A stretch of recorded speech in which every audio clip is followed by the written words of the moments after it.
nesse episódio estamos aqui no segundo subdistrito, também conhecido como o outro lado da linha do trem para quem é daqui de Santo André. Mesmo que haja essa divisão geográfica riscada pela linha do trem, a separação acaba aí. Aqui no Parque Jaçatuba também podemos encontrar rica atividade artística, que também engrandece a diversidade cultural da cidade de Santo André.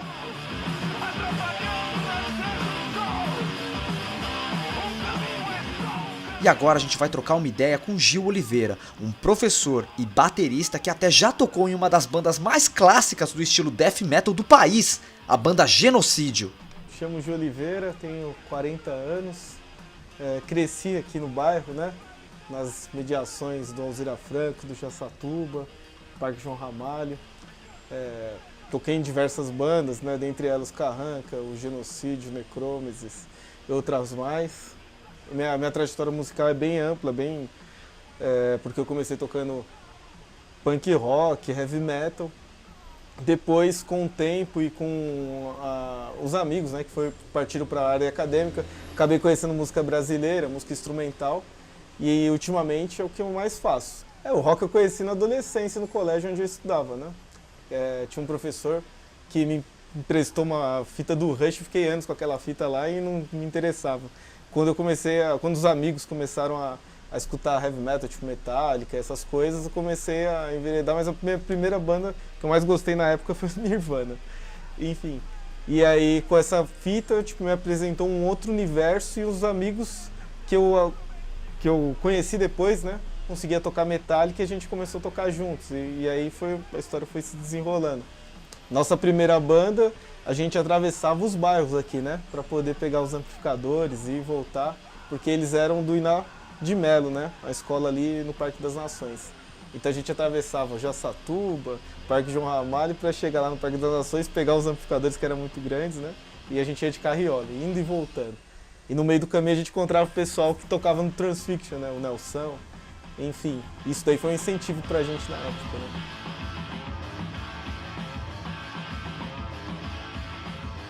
A primeira banda que eu toquei, a gente se apresentou no 1º de maio aqui, né? Foi o primeiro show que eu fiz na vida, foi ali que tinha 15 anos. E foi num show de talentos da escola que a minha mãe trabalhava na época. Éramos eu, meu irmão e o rapaz que morava lá, chama Samuel. Eu toquei em várias outras bandas, umas bandas de São Bernardo, etc. Aí, depois dessa banda de heavy metal chamava Síntese, que eu toquei durante algum tempo, veio o convite de integrar o Carranca, né? Porque o meu irmão, por causa da área acadêmica, começou a tocar com eles, né? E aí, conhecendo o pessoal, o meu irmão entrou na banda e como eu estava muito junto com eles, você toca o quê? Toca bateria. Eu comecei a tocar com eles, né? Depois desse período a gente tocou no Fórum Mundial Social, que daí abriu portas pra gente tocar no Canadá, a gente fez uma mini turnê no Canadá, depois a gente tocou nos Estados Unidos. Enfim, foram 4 anos de Carranca. Depois do Carranca, voltei a tocar heavy metal, toquei no Motorhead Cover durante algum tempo e eu cobri uns shows do Genocídio, né? E aí, nessa de cobrir o ex-baterista que estava com problema de saúde, logo em seguida, depois de um ano e pouco, ele saiu realmente da banda e aí eu assumi. Posso dizer que a influência que a gente teve das indústrias, né? Que aí eu posso relacionar com o trabalho que eu sempre tive. Hoje eu sou professor, mas fui mecânico durante 20 anos. E a gente está do lado industrial de um bairro residencial, só que originalmente esse bairro é ao contrário. Essa aqui era para ser a parte residencial e o lado de lá o industrial. Então tem indústrias aqui e a gente tinha a liberdade de tocar no volume que a gente queria, no tempo que a gente queria, a gente saía sempre até as 10 da noite e tudo mais, e os vizinhos nunca incomodaram nesse sentido, né? Então foi bem interessante. Tem tudo a ver, né? Aí eu comecei a tocar e trabalhar na oficina porque justamente estava um do lado do outro, né?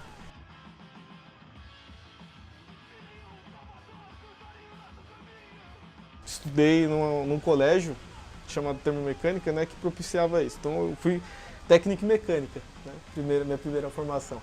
E aí logo em seguida era esperado de mim continuar na mecânica, então eu fiz tecnologia. E aí tecnologia, mecânica, meu pai era o mecânico, então comecei a trabalhar aqui, né, nas horas vagas. E enquanto meu pai ia trabalhar no trabalho dele, que meu pai sempre teve 2 trabalhos, trabalhou na GM, ele aposentou lá, e trabalhava aqui nas horas vagas, né, no contraturno, enquanto ele estava trabalhando na GM, eu ficava tocando batera, né? Enfim, sempre nos espaços. E foi isso, né? Por isso que eu... Só que quando eu fui buscar essa história mais acadêmica na bateria, eu não senti tanta vontade de continuar esses estudos. Então, eu comecei a fazer fotografia, depois da fotografia fiz a pedagogia e foi isso, né? Conforme moradores que vivem aqui no Parque Jaçatuba, o bairro foi planejado inicialmente para receber fábricas e indústrias, que também acompanhariam o traçado da linha 10 turquesa da CPTM.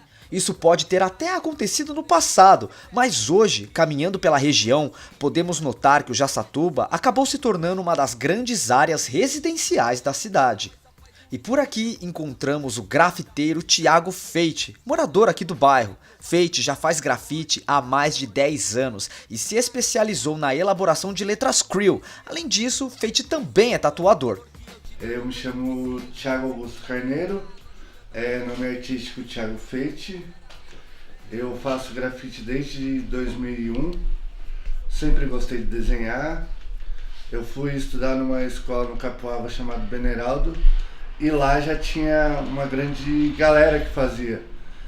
E conheci um camarada lá que ele me ensinou, aí comecei a me interagir com a galera de Santo André, até tinha o extinto CRJ, que também foi um grande pontapé para a galera de Santo André também, e Santo André sempre foi uma referência no grafite.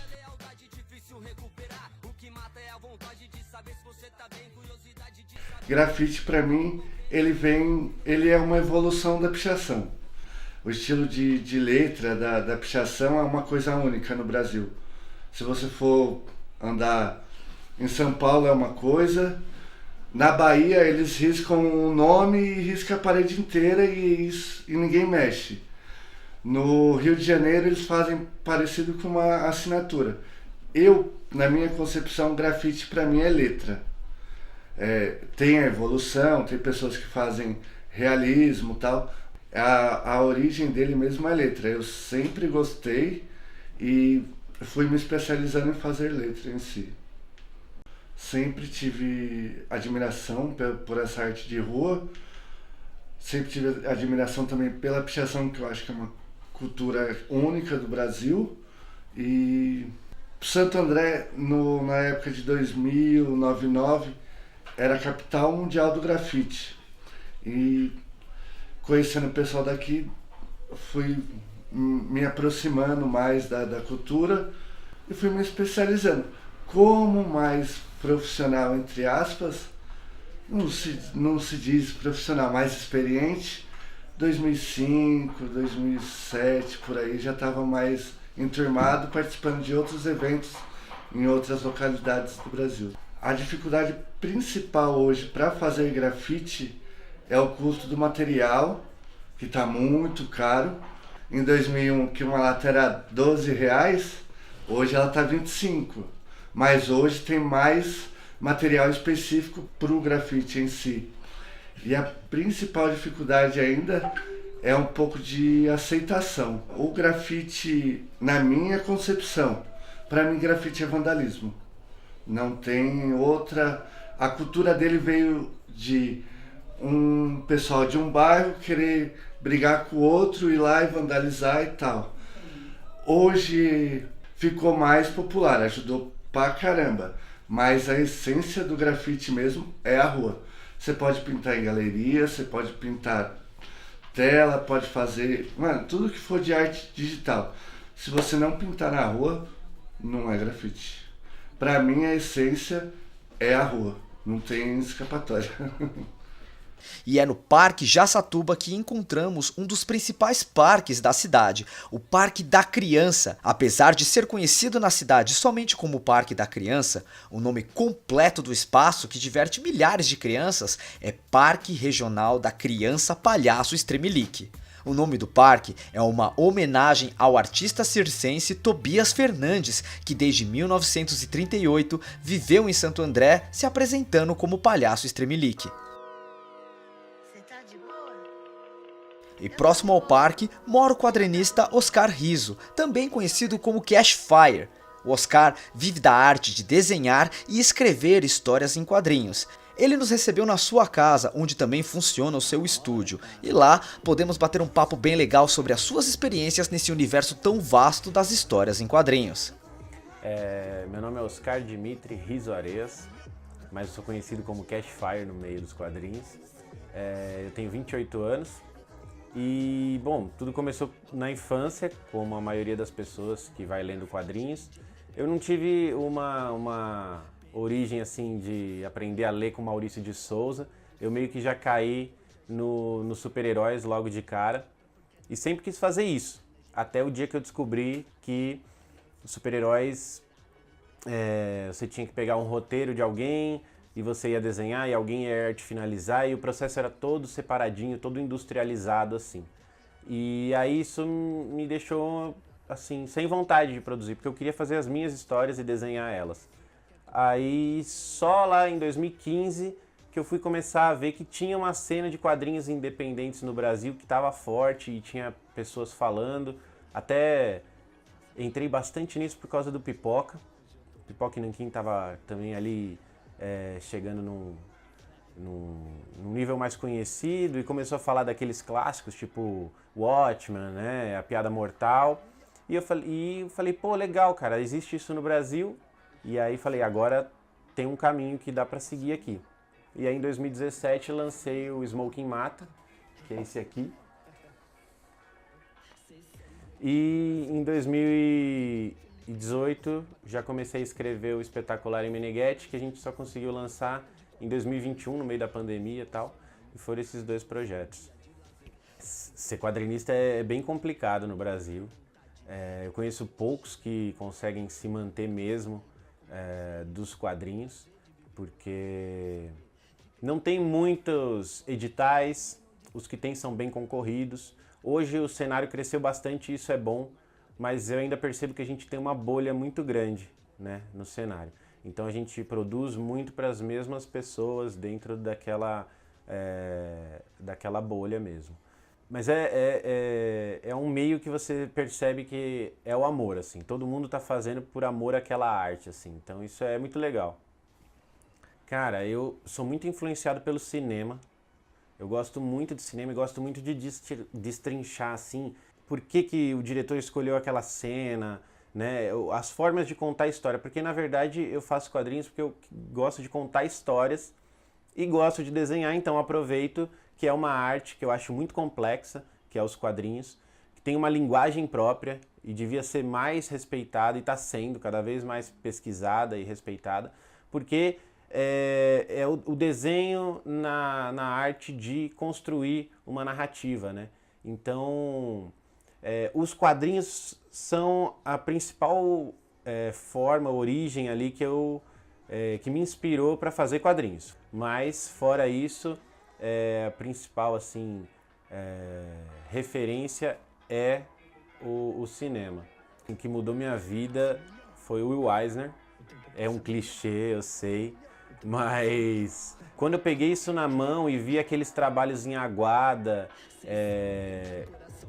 simples, muitas vezes sem requadro, quase uma charge, uma tira que ele compunha ali e contava histórias singelas, assim, né, do cotidiano, que é uma das coisas que eu tenho muita dificuldade. E ele, eu acho que conseguiu fazer bem tudo que ele se propôs a fazer. E essa é a principal referência. Cara, a cena de quadrinhos de Santo André é muito interessante, do ABC como um todo, porque a gente se conhece tudo lá fora.